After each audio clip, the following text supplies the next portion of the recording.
Down this gang. Yikes. 5 on the floor. Ride for my dogs. Where here's the thing, you can check the score. Hustle hard, couple scars, wearing bubble frogs. Just like Butler said, you in trouble, y'all. Kept the flow playing, got it all band. Y'all seen the block, stop with one hand. And Pat we trust, it's power, have the guts. We're here to bring the heat, y'all can hang it up.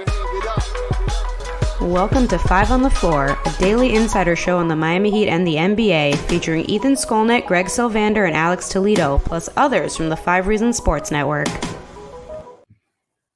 Welcome back to another episode of 5 on the Floor Live. I am your host, Greg Sylvander. Tonight's floor plan with me, Alex Toledo. You can follow him at Tropical Blanket, as well as Brady Hawk, who's skating in and out of here. You can follow him at Brady Hawk 305. We are going to talk about this pretty upsetting, anticlimactic end to the road trip. The Miami Heat lose to the shorthanded Memphis Grizzlies in Memphis. We're going to talk about what ailed them tonight.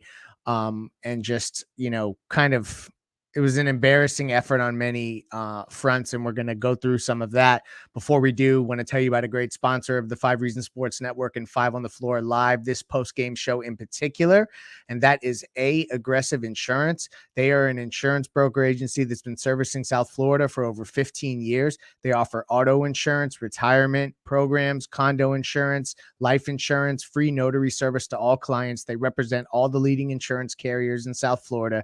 If you have a bad driving record, no problem. No driver is refused. Free phone quotes. Call Lynette at Aggressive Insurance, 954-589-8800. The insurance agency that works for you. Check her out at Insurance by Lynette. That's with 2 N's and 2 T's.com. InsuranceByLynette.com. Aggressive Insurance. All right. So that sucked. We're going to just start by saying that. I am not going to run from the fact that this is a game the Heat had, should have had, could have had. They were the better team. The Grizzlies were shorthanded. There's no reason why they should have lost tonight. The points in the paint thing is really weird. We're going to have to talk about that for a minute. But ultimately, guess what, y'all? I'm not that fazed by this because they were feeling themselves. They had just won, 3 or 4 or so, and they beat Boston in a pretty, intense game up there with Jimmy coming back. This was a letdown spot. They had a team then that in Memphis that, had multiple guys sitting out. John Morant all of a sudden was doubtful. Then he was out. Desmond Bane has been out. Jaren Jackson Jr. Was out, kind of managing his return to injury. So then you expected to win. And then they got out and they played well. And then you expected, even when they hung around, that the Heat could finish them off. And then they don't. Points in the paint. They give up the most points this season. 62, I think, was the last I heard. And while scoring the least amount of points in the paint, 22 or so. So that's, a conundrum that the Heat cannot get into in any game. They will lose. Brady, I'll start with you. Am I on to something that this is just kind of one of those classic letdown games? And ultimately, as we look back, it's not going to be, something that was critical, or did you see something else out there that I missed? Well, I think it's definitely a letdown game, but I don't think they should just get off the hook for it because they're not in a spot this season where they can just have letdown games. Like they're at a point where it was trying to get over the hump. They're at a point where they're trying to get back to 500. They're at a point where they already had letdown games this season, this early in the season in their first 20, that now it's trying to build that back. That when you have an advantage, which they have not had all season, where they finally have their full roster intact, basically, like their main guys are there and they're playing a team that does not, you can't give these games up. Like you cannot lose the games that you actually are healthy. So I'll start there. In terms of the things that happen on the court, you hit on it. Like the points in the paint, that is just an insane thing. Like to let a team, usually you lose games like this where it's like, okay, that team just shot insane from 3.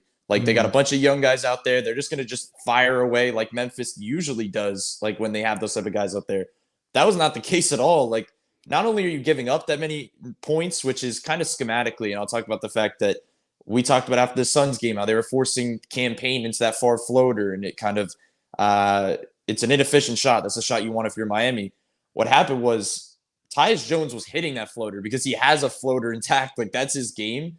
And that inefficient shot was just dropping for him. So that's the first aspect. And the fact that they weren't generating paint points, I thought we were heading in a direction early in this game where I thought we'd see it because Jimmy was clearly coasting. Like, he walked into this game, and the way you know that is he walked into this game and said, I'm playing playmaker and I'm not even going to shoot the ball. Like, when they went on their run and they looked good, I was saying it because he just kept getting the paint under the rim, kick out, Caleb Martin 3, Tyler Hero 3. And it was like, okay, Jimmy doesn't want to shoot. And if they win the game off that, then that's totally fine.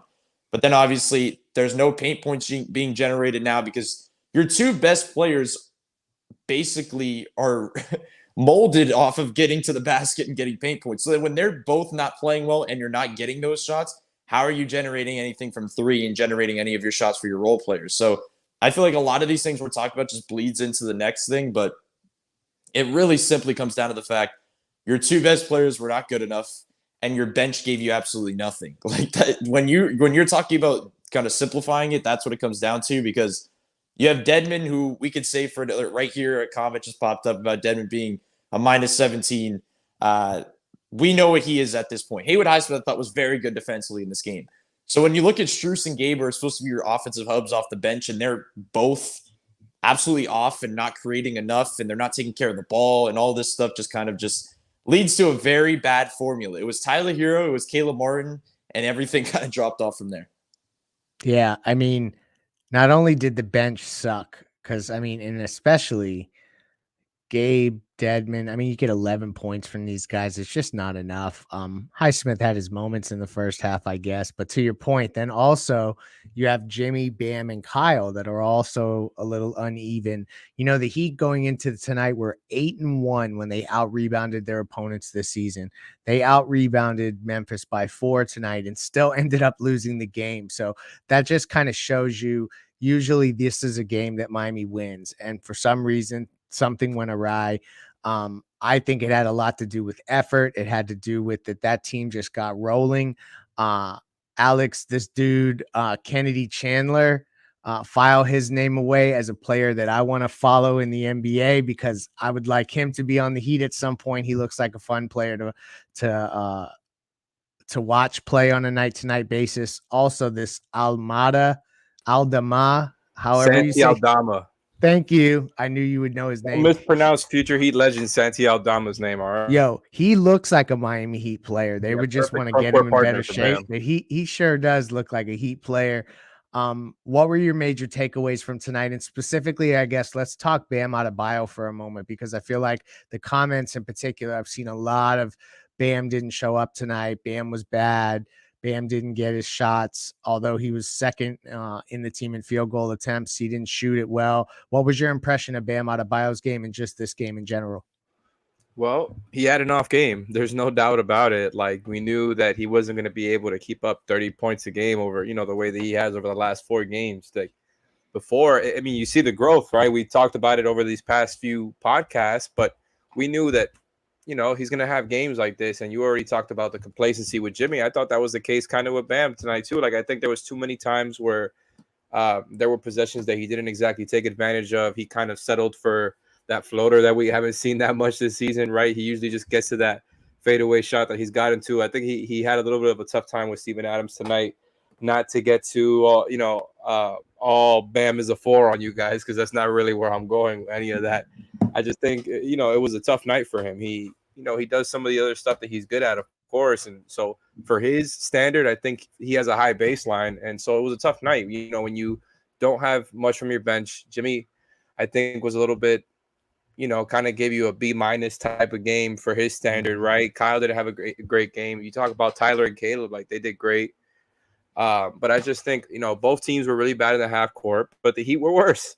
And then you talk about like 40 points in the paint more for the Grizzlies. How do you can out rebound them, but if you're getting outscored in the paint by 40, also not making a lot of threes, the Grizzlies made fewer, but like, that's all the difference right there.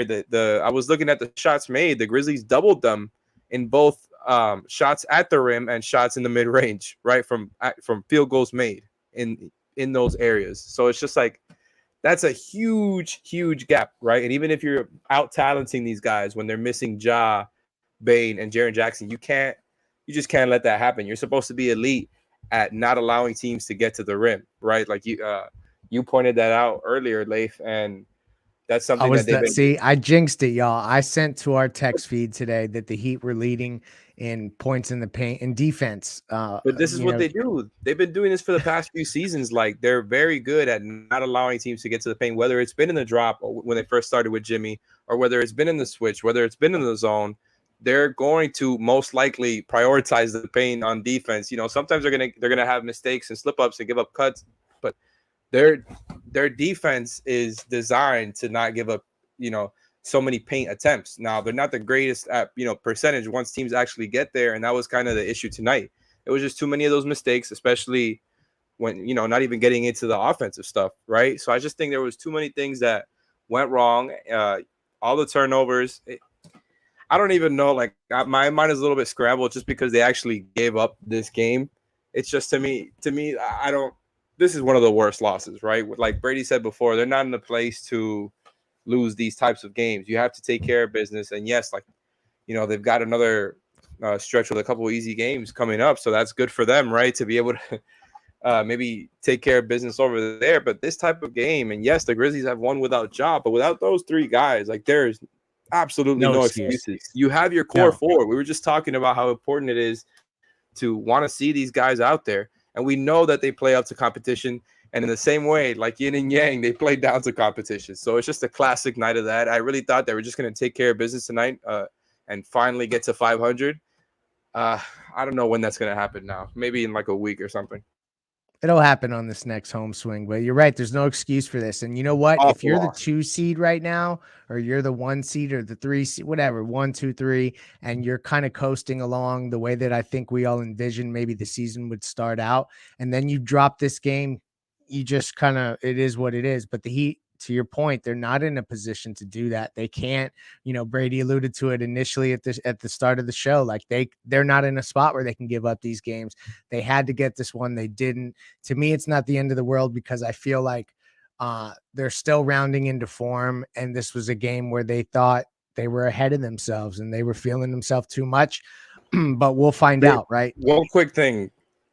When they had that 19-point second quarter, did you think they were going to have another quarter where they scored fewer points than that for the rest of the game? I did not. I thought that they would come out really, the third quarter I thought would be huge. And the third quarter was fine, but then they only scored 16 in the fourth. Now look, the Grizzlies didn't score a lot in the fourth. It was like 18 or 19, but you know what I mean? To go with a 19-point second quarter, which looked really bad, matches the numbers there. And then to follow it up with even fewer in the fourth quarter against this team. Yes, on the road. But that's actually just unbelievable to me.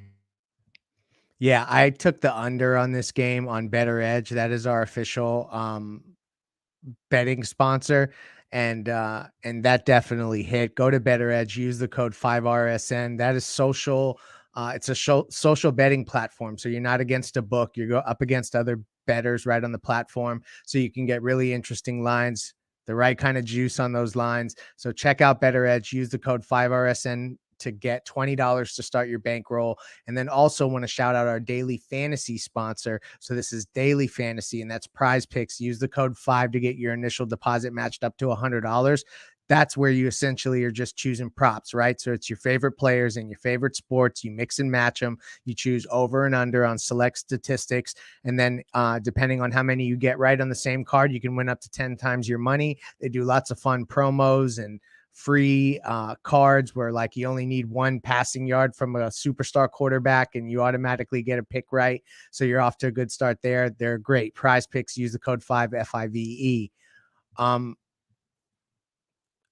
So let's talk about the bench for a minute because I kind of want to bury this game and just forget about it. Like if it were up to me, we may even stop the show right now, but I want to keep going with you guys. We want to take some comments and that kind of fun stuff. I did find this interesting that this is another game where the starters are playing essentially like leaning toward playoff minutes, not quite, but leaning toward. you're seeing that really only 8 guys were trusted. And the question we've been asking Brady is, would it be Haywood Highsmith or Duncan Robinson? And tonight Duncan got a DNP coach's decision. Do you think that we can pretty much like sort out that this is the 9 guys right here on this particular roster? Until the deadline? Yeah, exactly. For now, of course. For now, yes. Like, I think Haywood Highsmith has been their most consistent bench player for the last 3 games at least. Like, what he was doing in Boston, and then you carry it over and have this type of game. Just stats-wise, he had 3 steals and a block, and there was just a lot of good things you saw defensively in this game where you're like, this guy needs to play because he can do this. But the only way that Haywood Highsmith really gets his love is if the guys next to him on the bench are doing their job offensively, because then we're having a total different discussion. So the Max Strus conversation, it feels a little bit weird because I feel like they were overplaying him in this game, and then he just never really had an answer, and he was just kind of thrown out of whack. Like I said, there was just weird mistakes on that backcourt in general, but Gabe Vincent's been out of whack as well.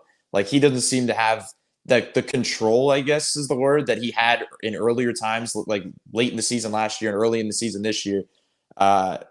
It's just a weird dynamic. It feels like these are guys that can go hot and cold. So we've seen cold stretches from a lot of these guys, and that's why I'm not going to overreact fully, because we could talk about this, and then tomorrow night Strus has 5 threes, and then we're having, a totally different conversation. But in one game sample size and what we've seen recently, they're going to need more from their bench, because that's something they've relied on heavily in past years. This is a different dynamic. We talked about it when we brought up Tyler Hero into the starting lineup.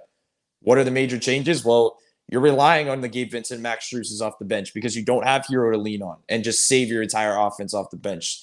Lucky enough, they're staggering in different ways. Greg, I know you pointed this out on Off the Floor, that they did a little bit differently, where they kept Kyle and Jimmy on the floor instead of Tyler and Bam, and they kind of threw it off in a little bit of a different direction, which is ideally what you want, because Kyle and Jimmy play really well together and Tyler and Bam play really well together. You want that to kind of go on, but it's more about what you're seeing, I guess, and the things they're running consistently for these other guys. I feel like I still come back to the fact, and that's why I asked you, is until the deadline, because I'm still watching the fact the energy shifts when teams can do certain things against Dedmon when he enters. Like, it really is that simple. Like, there's the one thing of him not adding anything offensively.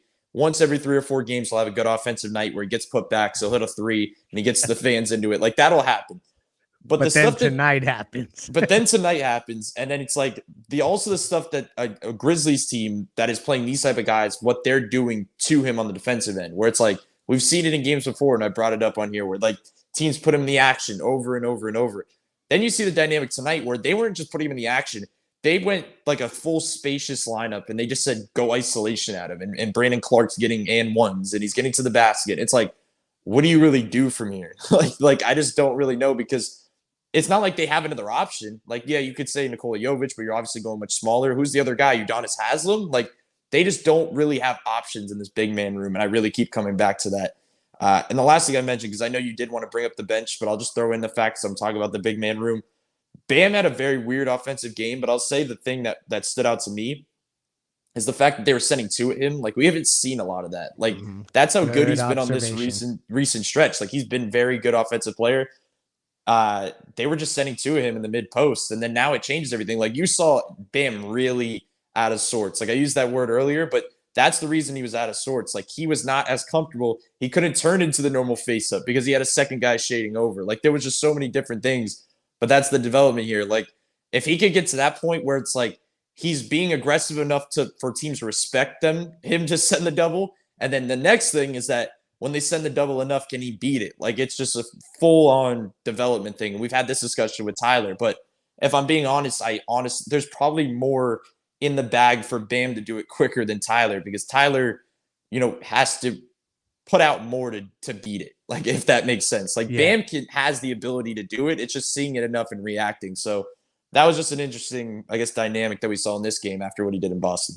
I think it's a good point, because in the playoffs, like they say, your first move is going to be gone. So what are you going to do after that? And to this point, like when they blitzed Tyler and it looked a little weird against Atlanta in the playoffs, like Bam's going to eventually see that. And it's going to be like, it's a blessing that Bam is getting good enough to see 2 on the ball. But then it's like, where does he go from there? Alex, so as far as the bench goes with Strus and Gabe, and I saw Lynette's in the comments. She mentioned Gabe has had a bad year, so I think is what she said.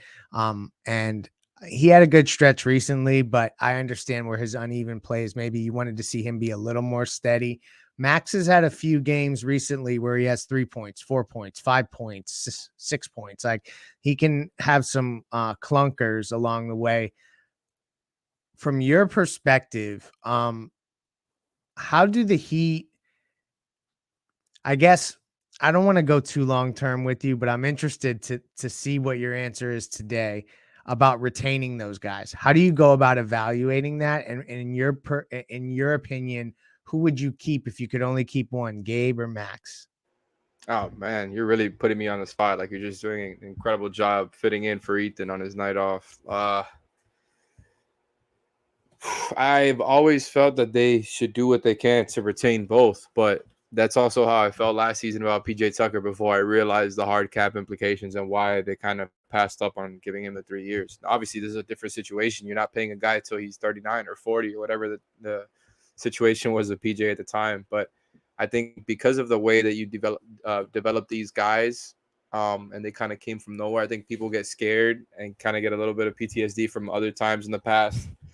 Both in the recent and distant past, where the Heat may have quote unquote overpaid for guys that they developed. And, people say that they should try to trade them while their value is high. I just think they have to make a decision by the trade deadline. If you don't trade these guys, you have to do what you can to re-sign them. Like, I just think there's no letting them walk. Like, you can't sit on both sides of the fence. Now, I understand it will be a bad look to trade those guys. If it's a part of another package or you're getting back other players, that's not what I'm advocating for. All I'm saying is they can't, sit on the fence forever. They have to choose a side at one point. And I know it's tough, man, but I would do what I could to keep the both of them. I think they're both pretty valuable to the rotation. I know Gabe has been a little bit more up and down recently, but I think kind of honestly with both of them, it's that's the reality of a lot of your points and a lot of your attempts coming from three. I just think like you're going to have off shooting nights, and it just feels like maybe it's a little bit too simplified, but I think a lot of their attempts do come from there. And that's kind of where most of their offensive value is. And when those guys aren't hitting, it just is like, Gabe obviously does stuff defensively. Max has got him better defensively. They can help contribute to wins, but in losses like this, it looks even worse. The things are magnified. And, tonight they shot 43s compared to, let me see, about 40 shots between the rim and mid-range combined. So the pie was all over the place, right? The shooting pie, however you want to call it, was all over the place. And about 30 of those 43s were non-corner threes. They actually shot well on the corner ones and very, very, very poorly on non-corner. So they were just forced into a lot of, now I wouldn't even want to say forced, because it feels like they settled more than anything. So it was just like, and that's honestly a theme for the whole season as far as whether or not you feel their shot profile is good where it stands. Because I was kind of looking at these stats earlier, and like I have it written down here. The Heat are in the bottom 5 in percentage of points being fast break points, bottom 7 in percentage of field goals being twos, bottom 12 in percentage of points being points in the paint, and then they're in the top 8 and top 13 of percentage of field goal attempts being threes and in the mid range. Yeah. So you know what I mean? Like they take a lot of jump shots. They don't take. Yeah, I was just going to say the easy way out. And a lot of their like twos are assisted. You know what I mean? Like they're always looking for the good passes, the good play, and I commend them for that. But then it shows up when you look at these things. It's like, well, outside of Jimmy and Bam, some occasional stuff from Caleb, they're pretty good at cutting in general. Like they just don't get that much from there, right? From at the rim. So when other jump shots are not falling and kind of teams are forcing them out of their game a little bit, and if they're a little bit complacent, it gets ugly. Brady, just so I put you on the spot as well, on December the 5th, a day after Jay-Z's birthday. I don't know why that is relevant, but it just popped up in my head. Are you retaining Max or Gabe this summer if you have to pick one? Just to document it. Oof. I lean Max right now. And I know it's wild because as everybody... Max too, by the way, my bad, I forgot to answer. I would lean Max, and I know everybody would be nervous because of the specialist thing, like because they've done it. And then after Duncan Robinson, you're saying to yourself, don't pay a specialist. But I feel like you have to lean in that direction if you're leaning on this core. Like if you're leaning on, we keep saying about timelines and leaning on the Jimmy timeline or the Bam timeline and all this stuff. And that even though Gabe and Max are in that same realm, you need Max more for this core than you need Gabe. Like that's kind of where I stand right now. So if you have to pick one, I think it's Max. And I'm interested to see what the Heat would think of that. Like what if Greg, if you had to put yourself in their shoes right now, where do you think they would lean? Oh, Max. They would want to keep Max. That's the vibe that I get. We'll see how that goes, but yeah, that I just think that another guy we haven't talked about, Victor Oladipo too. Like they got to see how he fits in that mix. And I don't know. I just think that what Max brings, they is provided he continues to shoot as well as he has, because this whole Duncan thing has everybody a little scared of that. I think that they would lean Max. All right, so we're going to close out the episode and go through a few comments. Obviously, this was a disappointing night for the Miami Heat. They do go back home for a 3-game homestand, and I do expect that they will bounce back. So that's why I'm not freaking out as much, but I understand why others would be highly frustrated. But let's get to some comments, questions on the live episodes. We like to mix in the audience as much as possible. So for our audio only folks on the podcast feed, we'll read these questions out so that you know what we're answering. But yeah, let's just take a few before we close. This comes from Solve. It says, make a trade for someone to be the sixth man till Oladipo can get healthy. Yeah, I don't know that they're going to trade for a 6-man type, but they definitely need front court help. And the more we talk about it, y'all, like, would you agree that backup center is probably just as big of a issue as this whole like 4 next to Bam thing? Or am I going too far? I mean, I would agree. I would totally agree. I said it before that like they can find ways to win without Jimmy or Kyle or Tyler and all these guys. Like, even though it'd be difficult, they could find ways. I just don't see what they do when Bam's out. Like, we saw that happen earlier in the year. Like, they don't have another option. We see the value he provides. And as much as we talk about him in kind of a much more direct scope after a game like this, when he doesn't perform at a high level, it's like, then you zoom out and you're like, when you don't have this guy, like everything falls apart. Like, it really does. So I'm very high on like getting a solid backup big to kind of provide, like, they don't need a lot. That's the thing. Like, they just need a solid 8, 10, maybe 12 minutes, like in a certain game. So it's like, they just need somebody to just be solid enough to get them through instead of try to be a neutral. Like, that's the whole goal here, it feels like. Right. They really they were counting on Yurt and Depot. And I just think that it's just an unfortunate scenario. Let's get another question up here. We'll put Alex on the spot on this one. This is from the Real Issues podcast. Do you think a trade fixes these problems? Because they don't. Alex, does a trade fix these problems? I mean, look, man, you can't expect a trade to quote unquote fix everything. You just want to help out your best players that you're, in the win now window for, right? Another thing, just going back to sitting on the fence. They're not sitting on the fence when it comes to franchise direction. They've made it clear and public whenever they've had the chance that they're about winning. It's always been the whole thing, right? And so I think you got to help those guys out, man. We talked about the other episode, getting Bam some help, getting Jimmy some help. That's kind of what all of this is about, right? Like, you got Jimmy as best friend a couple of off seasons ago. Tyler has gotten better.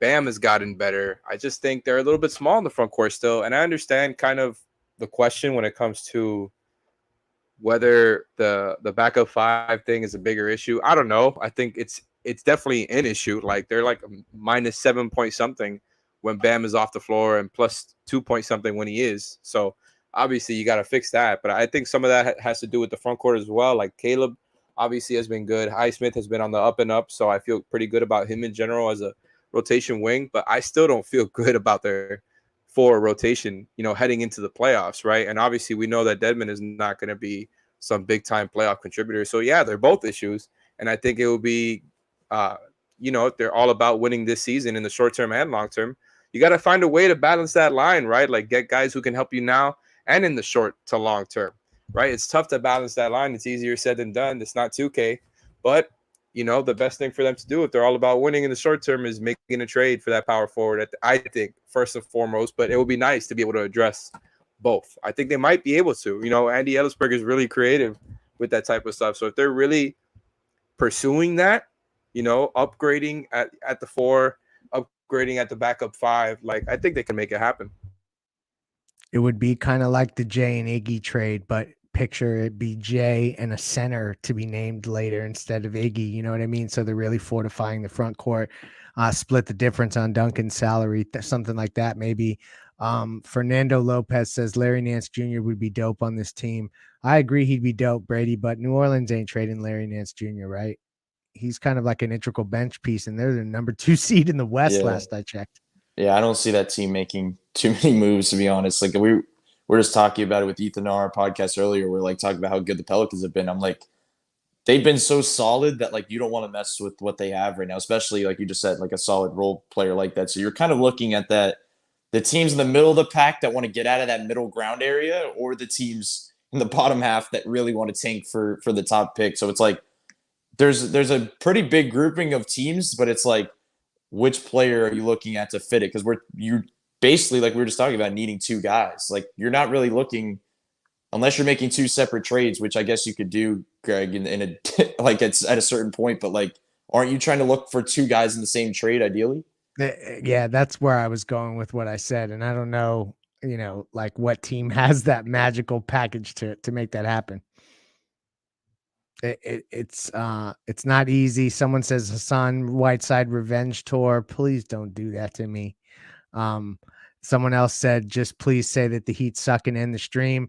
They're 3 games, 3.5 games, 4 games at the most out of the loss column. Hey, the Hawks lost tonight. The Hawks lost to Oklahoma City tonight. So just chill out. They're going to be okay. I know that y'all don't want to hear that. You want to hear panic, but we are not going down that road here. Uno mas, Manny, and shout out to Manny Chang on the 1s and 2s. The Real Issues podcast comes again. I've never heard of this podcast. I have to find out a little bit more about it after this game. Would you rather be a 5 seed that loses in the second round, or tank and get a draft spot? I'll answer this question. I would rather just try to win as many basketball games as possible and see how things go. I never want to lose on purpose. So if I'm getting a high draft spot, meaning a lottery pick, that means that injury sent me in that direction. I'm not doing that intentionally, no matter what. Cool. Thank you for joining us on this episode of 5 on the Floor Live. We will be back tomorrow night for actually Miami Heat Beat's going to take over the feed for Hangover Time. So definitely check out Alphonse Sidney and the crew. They'll take over the YouTube stream for the Tuesday night game against Detroit. And then we also will have a podcast with myself and others, and Brady and Alex covering will be also with you for the Thursday and Saturday games as well. Thank you for joining us. Sorry the Heat didn't win, but back to Miami they go. 3-game homestand, a victory hopefully tomorrow night. Thank you for joining us.